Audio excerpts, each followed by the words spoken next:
नमस्कार दोस्तों, आप लोगों का एक बार फिर से स्वागत है हमारे यूट्यूब चैनल MSH क्लासेस पर।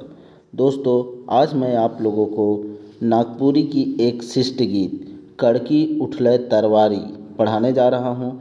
हम लोग इसमें क्या क्या देखेंगे उसकी पहले मैं आप लोगों को जानकारी दे रहा हूँ। सबसे पहले हम लोग ये गीत देखेंगे, गीत का एक एक वर्ड का हिंदी देखेंगे, साथ ही साथ पूरा हिंदी अनुवाद समझेंगे। साथ ही साथ इसके जो कवि हैं, कवि कड़की उठलै तरवारी के कवि कौन हैं तो प्रफुल्ल कुमार राय। तो प्रफुल्ल कुमार राय के बारे में भी हम लोग जानकारी हासिल करेंगे कि कब वो पैदा हुए, क्या क्या उनकी रचनाएं हैं, क्या वो पुरस्कार वगैरह मिला, और साथ ही साथ इस गीत का हम लोग MCQ भी देखेंगे। इस तरह से एग्ज़ाम में यहाँ से कोई भी प्रश्न नहीं छूटेगा आपका। यकीन मानिए आप लोग MSH क्लासेस के चैनल पे बने रहें और ज़्यादा से ज़्यादा लोगों तक हर CGL में जो भी नागपुरी लैंग्वेज रखे हैं उन तक आप लोगों को ये वीडियो पहुंचाना चाहिए। क्योंकि देखिए, हर एक बच्चा सक्षम नहीं है आर्थिक रूप से, इसीलिए आप लोग थोड़ा सा जिम्मेदारी उठाएं और इस समाज को पढ़ा लिखा बनाएं। इसके लिए आपको ये वीडियो हर एक बच्चे तक पहुंचाना आप लोगों की जिम्मेदारी है। चलिए दोस्तों, हम लोग आज का सेशन स्टार्ट करते हैं। सबसे पहले इस गीत के जो कवि हैं प्रफुल्ल कुमार राय, उसके बारे में हम लोग जानकारी लेते हैं। उसके बाद हम लोग गीत पे आएंगे। तो प्रफुल्ल कुमार राय के बारे में चलिए हम लोग। प्रफुल्ल कुमार राय क्या है? कड़की उठलै तरवारी गीत के कवि हैं। ठीक है। तो प्रफुल्ल कुमार राय नागपुरी भाषा साहित्य के नवोत्थान में आजीवन सक्रिय रहे। नवोत्थान कहने का मतलब क्या हुआ कि इसके उत्थान में, किसके उत्थान में? नागपुरी भाषा साहित्य के उत्थान में, इसकी बढ़ोतरी में, इसके विकास में वे अपना पूरा जीवन क्या रहे? सक्रिय रहे, सक्रिय रूप से लगे रहे। ये नागपुरी भाषा परिषद रांची के संस्थापक सदस्य थे। नागपुरी भाषा परिषद जो रांची में है उसके ये संस्थापक सदस्य, मतलब कि जब वो परिषद बन रहा था उस वक्त से ये क्या थे? वहाँ के सदस्य थे। नागपुरी और झारखंड की सभी भाषाओं को रांची विश्वविद्यालय में प्रतिष्ठित करने में इनकी महत्वपूर्ण भूमिका रही है। अब देखिए, रांची में जो है ना, रांची विश्वविद्यालय में नागपुरी के अलावा जितने भी झारखंड के लोकल लैंग्वेज हैं उन सब को इस विश्वविद्यालय में स्थापित करने के लिए, अर्थात वहाँ पढ़ाई स्टार्ट करने में इनकी महत्वपूर्ण भूमिका है। इन्हीं की लगन और मेहनत के बदौलत आज रांची विश्वविद्यालय में हम लोग को क्षेत्रीय लैंग्वेज का पढ़ाई शुरू हो पाया है। ठीक है, चलिए आगे देखते हैं। श्री राय का जन्म सीसई थाना के पहाड़ बंगड़ू में, ठीक है, पहाड़ बंगड़ू में, कहाँ पे? सीसई थाना में, जो कि गुमला में है। ठीक है, कब हुआ है? 8/12/1920। ठीक है दोस्तों, 8/12/1920 जो दिया हुआ है ना, ये गलत है, क्योंकि इनका जन्म जो है वो 8 फरवरी को हुआ है। अब यहाँ पे देखिए, ये एक्स्ट्रा 2 जो लग चुका है इसको हटा दीजिएगा। साथ ही साथ 1920 में नहीं हुआ है दोस्तों, कब हुआ है? 1926 में हुआ है। थोड़ा सा बुक में मिसप्रिंटिंग है, तो इसमें आप लोग सुधार कर लीजिएगा। 8 फरवरी 1926 को किनका जन्म होता है? श्री राय का जन्म, अर्थात प्रफुल्ल कुमार राय का जन्म हुआ है। कहाँ हुआ है? सीसई थाना के कौन सा जगह में? पहाड़ बंगड़ू जगह में हुआ है। इनके पिता का नाम राम किशोर राय था। ठीक है, पिता का नाम क्या है? तो राम किशोर राय। इनकी पढ़ाई लिखाई भरनों में शुरू होला। इसके पढ़ाई लिखाई जो है वो कहाँ? भरनों में। सीसई का एक जगह है भरनों, वहीं पे इसकी पढ़ाई लिखाई होती है। किसकी? प्रफुल्ल कुमार राय की। इनका जीवन बहुत संघर्षमय था। इनका जीवन जो है वो बहुत संघर्षमय, क्योंकि आर्थिक स्थिति अच्छी नहीं थी, तब भी यह पढ़ लिख के इस तरह से काबिल बने कि अभी नागपुरी पढ़ने वाले हर एक लोगों के दिल में ये बसते हैं। इन्होंने अपनी मेहनत से BCom और BL की डिग्री हासिल की थी। अपने मेहनत के दम पे ये क्या किए थे? BA किए, BCom किए थे, और साथ ही साथ BL की डिग्री भी हासिल किए थे। BL की डिग्री अर्थात वकालत की डिग्री। ठीक है, कई सरकारी दफ्तरों में नौकरी करते हुए ये एनसीडीसी से सेवानिवृत्त हुए थे। देखिए, बहुत सारे सरकारी दफ्तरों में ये नौकरी किए और लास्ट में एनसीडीसी में ये नौकरी करते हुए वहीं से क्या हो लेते हैं, रिटायरमेंट लेते हैं, सेवानिवृत्त होते हैं। श्री राय ने नागपुरी गद्य पद को आधुनिकता का क्लेवर दिया। अब देखिए, श्री राय जो है कौन, प्रफुल्ल कुमार राय जो है, नागपुरी में गद्य और पद अर्थात कहानी और कविता जो है, इन सब में आधुनिकता का मिश्रण दिया। ठीक है, आधुनिकता को समावेशन किया इसमें अपनी गद्य और पद की रचना में, और तभी से बाकी कवि लोग भी इसमें आधुनिकता को मिलाने लगे। नहीं तो पहले एक ढर्रे से जो पुराने ढर्रे में चल रहा था वही चल रहा था। इन्होंने नागपुरी में कहानी, उपन्यास, निबंध के साथ ही नए ढंग के गीत और कविता लिखे। अब देखिए, कहानी ये नया ढंग से क्या क्या लिखे, कहानी, उपन्यास और निबंध, ये सब तो लिखे ही साथ गीत और कविता में भी नया ढंग ला दिया। इनकी 2 पुस्तकें प्रकाशित है, इनकी 2 पुस्तक जो है वह प्रकाशित है जिसकी चर्चा है, और ये बहुत ही महत्वपूर्ण पुस्तक है, फेमस पुस्तक है। ठीक है, जिसमें एक है सोंझैर, और सोंझैर इनकी प्रथम प्रकाशित पुस्तक है। ठीक है, और रिंगचिंगिया दूसरी पुस्तक है, दूसरी प्रकाशित पुस्तक है। तो इन दोनों के बारे में इसमें चर्चा है। इनका देहांत 7 फरवरी 1991 ईस्वी को हुआ था। ठीक है, यहाँ पे देखिए फरवरी दे दिया है, तो यहाँ पे 7 फरवरी, देखिए 8 फरवरी को पैदा हुए और 7 फरवरी को इनका देहांत हुआ। याद रहेगा, जोड़ के याद करें। अब आप लोग बताइएगा, 1991 में हमारे यहाँ एक आर्थिक सुधार हुआ था। ठीक है, उस आर्थिक सुधार का नाम क्या था, उसी को आपको बताना है कमेंट सेक्शन में। चलिए, हम लोग कवि के बारे में जानकारी ले लिए, अब हम लोग सीधा गीत पे आते हैं। कड़की उठलै तरवारी। अब यहाँ पे कड़की उठलक मतलब कि कड़क के क्या हुआ, कड़क के उठ गया है क्या, तलवार। तरवारी का अर्थ होता है तलवार, और तलवार जो है वो अपनी धार के साथ, अपनी तेज धार के साथ क्या हो रहा है, उठ चुका है। अब यह किसी के भी गर्दन को नाप सकता है, कहने का मतलब यही हुआ। अब यहाँ पे देखिए, तलवार उठ गया है, गर्दन को नाप सकता है, कहने का मतलब क्या हो रहा है कि अब ये दुश्मनों पे वार करने के लिए ये तलवार पूरी तरह से तैयार है। अब तलवार को चलाने वाले लोग तैयार हैं, तभी तो तलवार तैयार है। यही चीज़ इस गीत के माध्यम से प्रफुल्लदा जो है हम लोग को बतलाने की कोशिश किए हैं। चलिए, सबसे पहले हम लोग आते हैं धुन। कड़की उठलै तरवारी, शहीद चललै धारी धारी। देखिए, ये धुन है।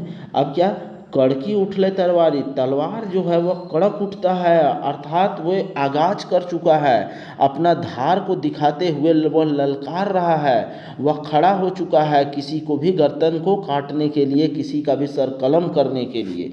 और क्या है, जो शहीद हैं वे चल रहे धारी धारी, पहले वो धारी धारी चले और बाद में वे क्या हुए, लड़ते हुए शहीद हो रहे हैं, इसके बारे में बात हुई है। ठीक है, क्योंकि यहाँ पे अगर शहीद की बात हुई है तो ये हमेशा आप लोग याद रखिएगा, जब भी शहीद का अगर बात होता है तो वे भारत माता की रक्षा के लिए कोई खड़ा हुआ होगा, और उसमें अगर अपना बलिदान दिया होगा तो उसे ही शहीद कहा जाता है। और यही शहीद के बारे में, ये जब तलवार उठाता है और फिरंगी को मारने के लिए जाता है, तब उस वक्त वो धारी धारी चलते हुए जाता है, और उसी बीच में ये अपना बलिदान भी, जान की आहुति दे देता है। उसी के बारे में ये कहा गया है। चलिए देखते हैं पहला पद। देख के फिरंगी चाइल, उठल तरवार ढाइल, गोटा गतर अनल संचारी, आँख लौके अंगारी। अब क्या आगे कहा जा रहा है, देख के फिरंगी चाल, किसका, फिरंगियों का चाल को देख के, चाल अर्थात चाल को, चाल को क्या देख के अर्थात देख के, किसकी चाल को देख के, फिरंगी। फिरंगी किसको कहा रहा है, अंग्रेजों को कहा जा रहा है। ठीक है, तो अंग्रेजों की चाल को देख के, उन लोगों का जो चाल है, क्योंकि अंग्रेज सबसे पहले यहाँ क्या करने आए थे, यहाँ व्यापार करने आए थे, क्योंकि वह सुन रखा था कि भारत में व्यापार करने से बहुत फ़ायदा होता है, तो वह व्यापार के जरिए आया, और धीरे धीरे छूट मांगते मांगते एक दौर ऐसा आया कि पूरे भारत पे ही वे अपना कब्जा जमा लिए। ठीक है, भारत का मालिक बन बैठे, और उन्हीं सब का चाल को देख के क्या हो रहा है, उठल तरवार ढाइल। और उन्हीं सबका ये सब चाल देखते हुए क्या उठ रहा है, तलवार जो है वह उठ चुका है और अब ढाल भी उठ चुका है। ढाल क्यों होता है, दुश्मन के वार को रोकने के लिए जो ढाल होता है, भाला जो होता है उसी को ढाल कहते हैं, ठीक है। और तलवार दुश्मन पे वार करने के लिए होता है।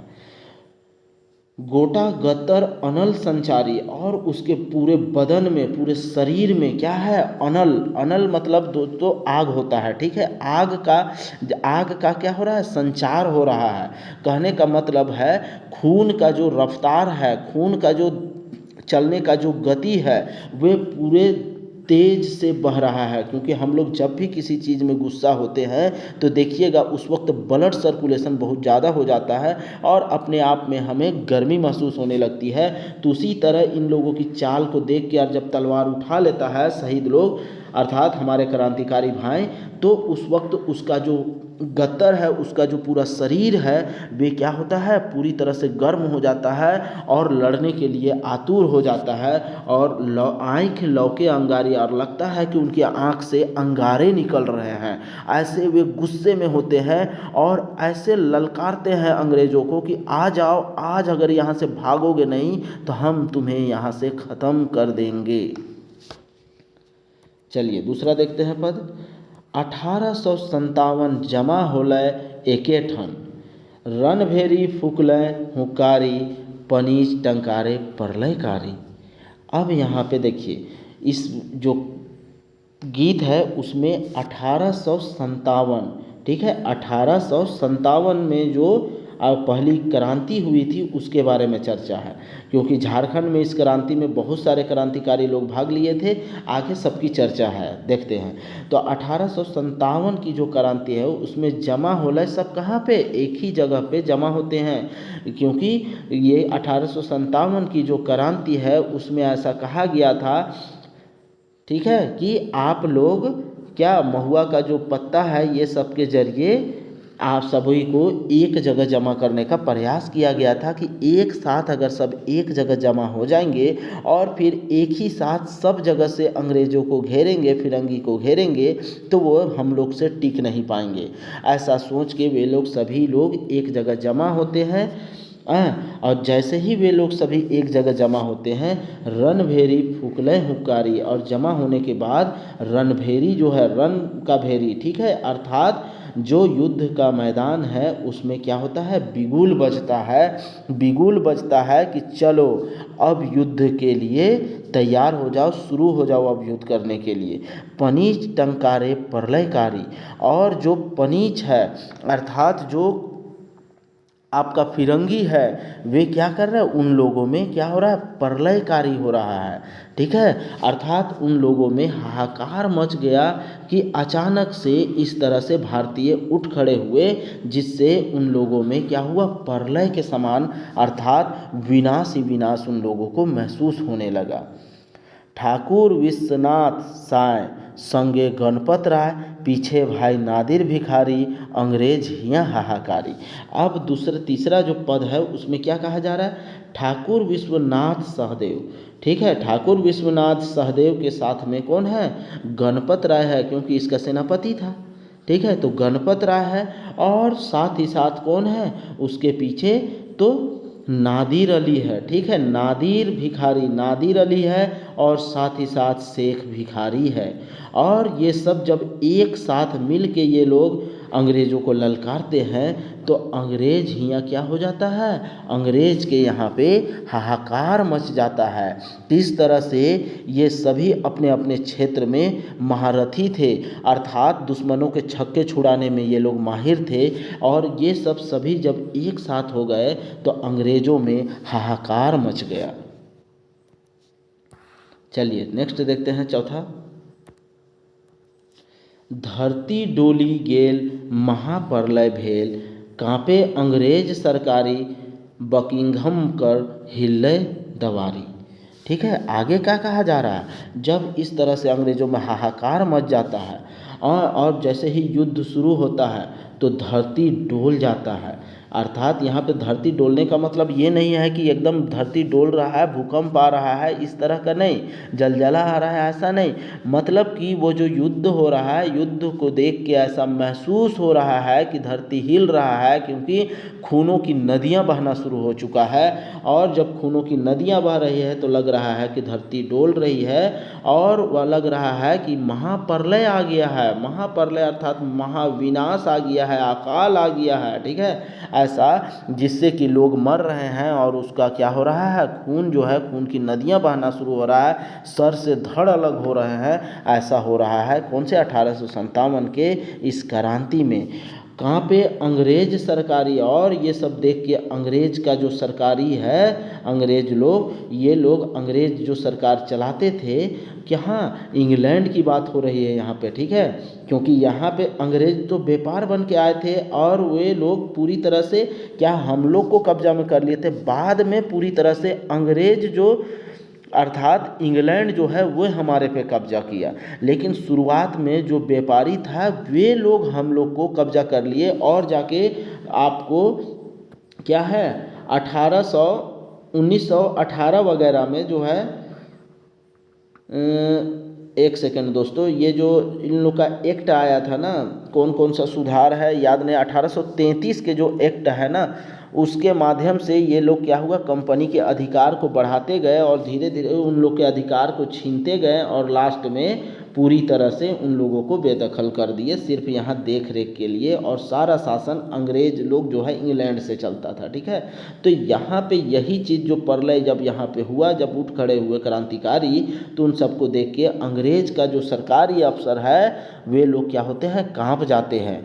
और जो बकिंघम से, जहाँ से इन लोगों का शासन चलता है, वहाँ का जो दीवार है, अर्थात वहाँ उन लोगों का संसद है, ठीक है, तो ये बकिंघम जो है वहाँ का दीवार भी हिलने लगता है कि आखिर भारतीय में इतना जोश, इतना ताकत, इतना बल, इतनी हिम्मत आखिर आया कहाँ से। ये सब सोच के वे लोग कांपने लगते हैं, डरने लगते हैं। ऐसा महसूस हो रहा है कि पूरा पूरा का पूरा वहाँ का संसद जो है वह हिल चुका है। चलिए नेक्स्ट देखते हैं 5 नंबर। आपने आदमी जन बन गेलै विभीषण, आपन के अपने से जारी दगा देलै बड़ भारी। अब यहाँ पे क्या कह रहा है, अपने आदमी जन अर्थात अपना ही लोग, अपना ही आदमी जन अर्थात अपने ही सगे संबंधी में से, अर्थात अपने ही भारतवासी में से कोई इंसान जो है वे क्या बन गया, बन गेलै विभीषण, विभीषण बन गया। विभीषण के बारे में हम लोग कहानी रामायण में देखे हैं कि विभीषण क्या होता है, विभीषण होता है रावण का भाई होता है, लेकिन वे क्या होता है, वे जाके राम जी से क्या करते हैं, फिर दोस्ती कर लेते हैं और रावण का सारा भेद को राम जी के पास वो बता देते हैं। इसी कारण से जब भी हमारे समाज में किसी के साथ ऐसा कोई बुराई दूसरे के पास करता है तो उसको हम लोग विभीषण की क्या देते हैं, उपमा देते हैं। तो यहाँ पे भी इस आंदोलन में भी हम लोग क्या कर रहे हैं, अपने लोगों को किससे कंपेयर कर रहे हैं, विभीषण से तुलना कर दे रहे हैं कि ये विभीषण बन गया। आपन के अपने से जारी अर्थात अपना जो है वह अपने को ही दागता है, अपने को ही दगा देता है, अपने को ही नुकसान पहुंचाता है, और यही नुकसान जो है हम लोग को बड़ा भारी पड़ा, दगा दिलाई बड़ भारी। और इतना बड़ा दगा दिया कि हम लोग का जो भी प्लान था, किस तरह से अंग्रेज़ों को घेरेंगे और किस तरह से यहाँ से उसे भगाएंगे, और ये सब राज अंग्रेज़ों के पास खुल गया। और लास्ट में क्या होता है कि अंग्रेज़ घेर घेर के हम लोग को, क्योंकि हम लोग अत्याधुनिक तरीके से हम लोग युद्ध पे उतरते नहीं हैं, क्योंकि हम लोग के पास क्या है, पारंपरिक हथियार है, पारंपरिक सोच है, क्योंकि हम लोग की सोच भी जो है उतनी डेवलप नहीं हुई थी।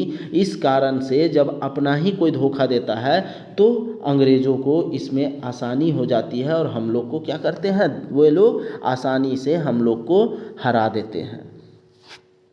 चलिए 6ठा नंबर देखते हैं। नागपुरक माटी कांदे, देखी के बेटा फांसी फांदे। ठीक है, रवि शशि उगलय अंधारी, नभे उदास घटा भारी। अब आगे कहा जा रहा है नागपूरक माटी। यहाँ पे नागपूरक कहने का अर्थ हुआ दोस्तों पूरा झारखंड का, ठीक है, झारखंड का नागपुर, यहाँ महाराष्ट्र वाला नागपुर नहीं कीजिएगा। तो झारखंड का जो माटी है अर्थात जो मिट्टी है वे क्या कर रहा है, रो रहा है। कांदने का अर्थ होता है रो रहा है। कि क्यों रो रहा है, देखी के अर्थात देख के, क्या देख के, बेटा का फांसी का फंदा को देख के।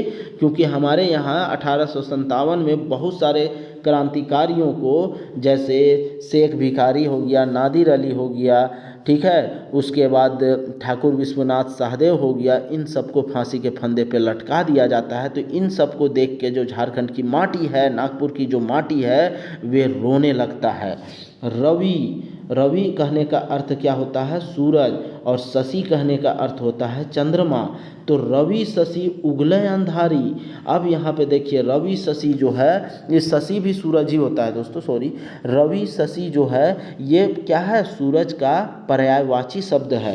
तो रवि शशि जो है वे सब भी क्या हो रहा है, उगले अंधारी। कहने का मतलब है कि इतना उजाला हो रहा है फिर भी हमें आज जो सूरज है वे ऐसा प्रतीत होता है कि उसमें अंधेरा छाया हुआ है। क्यों ऐसा प्रतीत हो रहा है, क्योंकि हमारे जो क्रांतिकारी भाई जो है, हमारे जो है क्रांतिकारी भाई जो इस युद्ध को क्या कर रहे थे, लीड कर रहे थे, इन लोगों को फांसी का फंदा जब मिलता है तो ऐसा लगता है कि हमारे समाज में, हमारे इस दौर में, हमारे इस जगह पे पूरी तरह से अंधेरा छा गया है। आगे क्या कहा जा रहा है, नभे उदास घटा भारी। नभ का मतलब होता है आकाश, और आकाश में भी जो बादल है, घटा का अर्थ होता है बादल, और जो बादल है वे भी लग रहा है, आकाश जो लग रहा है कि वे बहुत उदास हो चुका है। क्यों, क्योंकि हमारे जो बेटा है यहाँ के जो इस युद्ध में शामिल हुए थे, उन लोगों को जब फांसी के फंदे पर लटकाया जाता है तो इससे आकाश भी क्या होता है, उदास हो जाता है। चलिए नेक्स्ट देखते हैं और लास्ट है ये आज का। कथा कथा सुमरने हाय, राय मन पछताए, अंतरे संताप बड़ भारी, नमन करत सतबारी। अब देखिए कथा सुमरने हाय, अर्थात जब हम इस कथा को सुनते हैं, सुमरने का अर्थ होता है सुनते हैं, ठीक है, जब इस कथा को, किस कथा को, 1857 की कथा को सुनते हैं तो मेरे मन से, मेरे दिल से, मेरे जुबान से आह निकलता है, वही हाय। राय मन पछता है, और जब राय अर्थात प्रफुल्ल कुमार राय का मन जो है वह पछताने लगता है, जब यह कथा को सुनता है और मन से आह निकलता है तो वो उसका मन जो है वह पछताने लगता है। अंतरे संताप बड़ भारी, और अपना अंतरे अर्थात आंतरिक, संताप का मतलब होता है दुख, और इन सब के बाद मेरा जो अंदर का जो दुख है, अंदर का जो पीड़ा है, अंदर का जो कष्ट है वह बहुत ज़्यादा बढ़ जाता है, बड़ा भारी हो जाता है, अर्थात मेरा मन एकदम भारी भारी लगने लगता है। नमन करत सतबारी, और ऐसे जो शहीद हैं उन सबको मेरा क्या है, नमन है, सत सत बार नमन है, ठीक है। अर्थात ऐसे जो युद्ध के लिए निर्णय के लिए थे और युद्ध में लीड कर रहे थे, ऐसे शहीदों के लिए हम हमेशा जयकार जय जयकार करते हैं, साथ ही साथ उसका नमन करते हैं, ठीक है। चलिए इस तरह से उम्मीद करते हैं कि आप लोगों को ये गीत जो है एक एक वर्ड समझ में आ चुका होगा। अब हम लोग इससे संबंधित प्रश्न उत्तर की चर्चा करेंगे, ठीक है। चलिए पहला प्रश्न आप लोगों के सामने, नागपुरी गीत कड़की उठले तरवारी कर गीतकार कौन है दोस्तों, प्रफुल्ल कुमार राय। प्रफुल्ल दा कर जन्म कौन ठाव में हो रहा है, पहाड़ बंगड़ू ठाव में हुआ था। तीसरा देखते हैं प्रफुल्ल दा का जन्म कब हो रहा है, तो प्रफुल्ल दा का जन्म बुक में गलत दिया हुआ है, हम लोग सुधार कर चुके हैं, 8 फरवरी 1926 को हुआ है दोस्तों, ठीक है, 8 फरवरी 1926 को सुधार लीजिएगा। प्रफुल्ल दा कर बाप हारक नाम क्या रहा है, बाप का नाम क्या रहता है प्रफुल्ल कुमार का, तो प्रफुल्ल कुमार राय का राम किशोर राय रहता है फादर का नाम, ठीक है।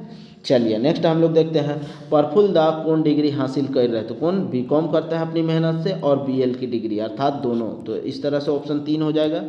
चलिए छठा नंबर देखते हैं, नागपुरी गद्य पद को आधुनिकता कर मिश्रण कौन कर रहा है, नागपुरी में गद्य पद में आधुनिकता का मिश्रण अर्थात आधुनिकता को इसमें समाहित करने का श्रेय किसको जाता है, तो प्रफुल्ल दा को जाता है दोस्तों। ठीक है, चलिए नेक्स्ट देखते हैं 7 नंबर।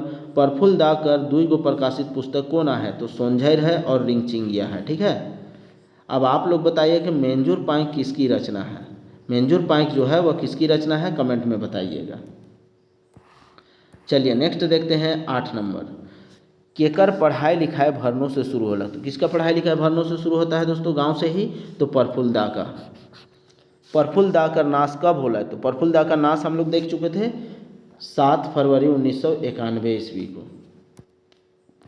गीत कर अनुसार का कड़क उठेला, तो गीत के अनुसार क्या कड़क उठता है दोस्तों, क्या तैयार हो जाता है, तो क्या तैयार होता है, कड़क उठता है, तो तरवार जो है अर्थात तलवार जो है वह कड़क उठता है, अर्थात गर्दन काटने के लिए तैयार होता है दुश्मनों का। चलिए 11 नंबर देखते हैं। गीत कर अनुसार कौन धारी धारी चले ना, तो कौन धारी धारी चलता है दोस्तों, शहीद जो है वह धारी धारी चलते हैं। ठीक है, चलिए नेक्स्ट देखते हैं 12 नंबर। गीत में केकर चाल के देख के तरवार उठेला, किसका चाल को देख के तरवार उठता है दोस्तों, देखिए यहाँ पे क्रांतिकारी कर, फिरंगी कर, कवि कर या शेर कर, तो फिरंगियों का चाल को देखने के बाद ही क्या है, जो हमारे क्रांतिकारी है वे तलवार उठाते हैं। चलिए नेक्स्ट देखते हैं 13 नंबर। गीत कर अनुसार गोटा गत्तर में काकर संचार होवेला, तो काकर संचार होवेला, अनल का। अनल ही एक प्रकार का आग है, आग जो है वो आग का पर्यायवाची अनल है, और यहाँ पे आग भी दिया हुआ है, तो इस तरह से ऑप्शन 3 हो जाएगा इसका आंसर। ठीक है, चलिए नेक्स्ट हम लोग देखते हैं 14 नंबर। गीत में आँख से का लौके लाग रहे, आँख से क्या लौकने लगता है, तो अंगारा दोस्तों। ठीक है, अंगार निकलने लगता है। ठीक है, अंगार अर्थात आगों का अंबार। चलिए 15 नंबर देखते हैं। कड़की उठले तरवारी गीत में कौन विद्रोह कर चर्चा करल जाए, तो कौन सा विद्रोह का चर्चा किया गया है दोस्तों, तो 1857 के विद्रोह का। कौन विद्रोह में सब के एक ठिन जमा होला है, तो कौन सा विद्रोह में, 1857 के विद्रोह में। चलिए नेक्स्ट हम लोग देखते हैं 17 नंबर। गीत में कौन क्रांतिकारी कर चर्चा हुई है, कौन से क्रांतिकारी की चर्चा हुआ है, ठाकुर विश्वनाथ सहदेव की चर्चा हुई है, एकदम सही है। गणपत राय की चर्चा हुई है, एकदम सही हुई है। नादिर अली की हुई है, साथ ही साथ शेख भिखारी की भी हुई है। ठीक है, तो यहाँ पे सभी की चर्चा हुई है, आंसर 4। चलिए नेक्स्ट देखते हैं 18 नंबर। गीत कर अनुसार केकर बटे हाहाकार मच जाए रहा है, तो किसके तरफ हाहाकार मच जाता है दोस्तों, अंग्रेज के तरफ, फिरंगी के तरफ, या दुइयों के तरफ, या क्रांतिकारी के तरफ। देखिए अंग्रेज को ही यहाँ पे फिरंगी कहा गया है, लेकिन अंग्रेज 2 तरह के थे। एक भारत में जो शासन हो रहा था व्यापारियों के द्वारा, उसको गलत ठहराया जाता है, वो भी अंग्रेज था, और जो गलत ठहरा रहा था उसको हम लोग फिरंगी कह रहे हैं। ठीक है, तो यहाँ पे ऑप्शन 2 हो जाएगा उत्तर। ठीक है,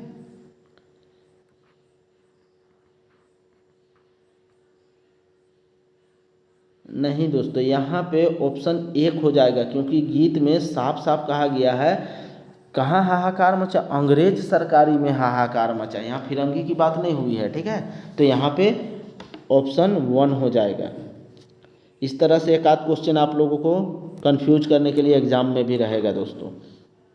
चलिए 19 नंबर देखते हैं। गीत में का डोले की बात करल जाए है, तो क्या डोलने की बात हुआ है, तो ईमान डोलने की, धरती डोलने की, तरवार डोलने की, या मूड़ी डोलने की। तो क्या डोलने की बात हुई है, तो यहाँ पे धरती डोलने की बात होती है। ऐसा लग रहा है कि धरती क्या हो रहा है, डोल रहा है। चलिए 20 नंबर देखते हैं। गीत में के महाप्रलय कहल जाए है, तो किसको महाप्रलय कहल जाए है, बाढ़ के, तूफान के, या सूखा के, या विद्रोह के, तो विद्रोह को ही महाप्रलय कहा गया है। चलिए 21 नंबर देखते हैं।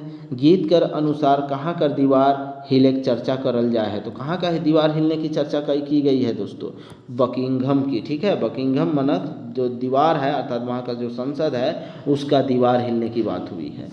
चलिए नेक्स्ट हम लोग देखते हैं 22 नंबर। गीत कर अनुसार केकर आदमी विभीषण तर काम कर ल,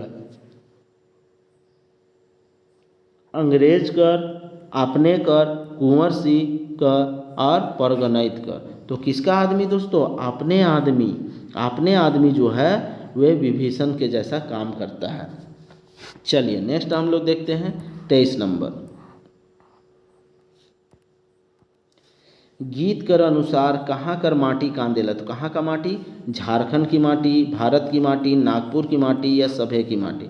तो यहाँ पे देखिए नागपुर की माटी की चर्चा हुई, नागपुर मतलब झारखंड ही हो रहा है, लेकिन गीत के अनुसार अगर जब पूछ दे तो जो गीत में दिया हुआ है वही आपको बताना होगा, तो इसलिए यहाँ पे नागपुर की माटी हम लोग टिक करेंगे।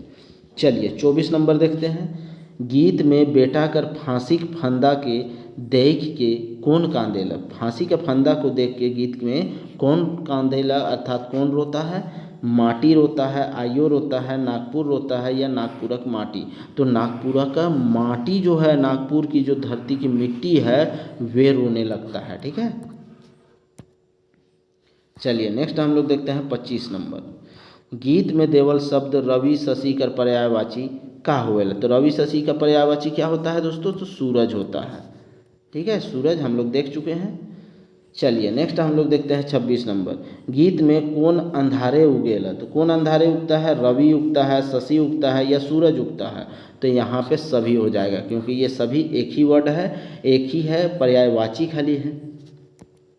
चलिए 27 नंबर देखते हैं, गीत कर अनुसार कौन उदास रहेला, तो कौन उदास रहता है दोस्तों, नभ, आकाश या दुइयो, तो दोनों उदास रहता है। ठीक है, नभ में आकाश में जो क्या है, नभ है, नभ मतलब नभे को आकाश कह रहे हैं। ठीक है, आकाश का ही पर्यायवाची है नभ, तो इस तरह से दुइयो हो जाएगा। चलिए 28 नंबर देखते हैं, गीत में के भारी कहल जा है, तो किसको भारी कहा गया है दोस्तों गीत में, तो घटा को भारी कहा गया है। ठीक है, घटा बादल को भारी कहा गया है। चलिए नेक्स्ट देखते हैं 29 नंबर, 1857 कर विद्रोह कर कथा सुन के केकर मन पछताएला, तो किसका मन पछताने लगता है, कवि कर या प्रफुल्लदा कर या दुइयो कर। तो यहाँ पे दुइयो हो जाएगा, क्योंकि कवि कौन है यहाँ, प्रफुल्लदा ही कवि हैं, इसीलिए दोनों हो जाएगा। चलिए नेक्स्ट हम लोग देखते हैं 30 नंबर, गीत में देवल शब्द संताप माने का होवेला, संताप का मतलब क्या होता है, संताप का मतलब हम लोग क्या देखे, दुख देखे, पीड़ा दिखे या दुइयो देखे, तो दोनों हो जाएगा, दुख, पीड़ा, कष्ट ये सभी को हम लोग संताप कहते हैं। चलिए 31 नंबर देखते हैं, कड़की उठले तरवारी गीत में कै ठो पदभाग देवला है, कितना पदभाग दिया हुआ है, पहला ऑप्शन है 5 ठो, दूसरा 6 ठो, तीसरा 7 ठो और चौथा 8 ठो। इसका उत्तर आप लोगों को कमेंट सेक्शन में बताना है दोस्तों। ठीक है, ये आप लोगों के लिए छोड़ा जा रहा है। चलिए हम लोग कल फिर नेक्स्ट वीडियो के साथ मिलते हैं, तब तक के लिए जय हिंद। आप अपने पढ़ाई में क्या रहें, बिजी रहें।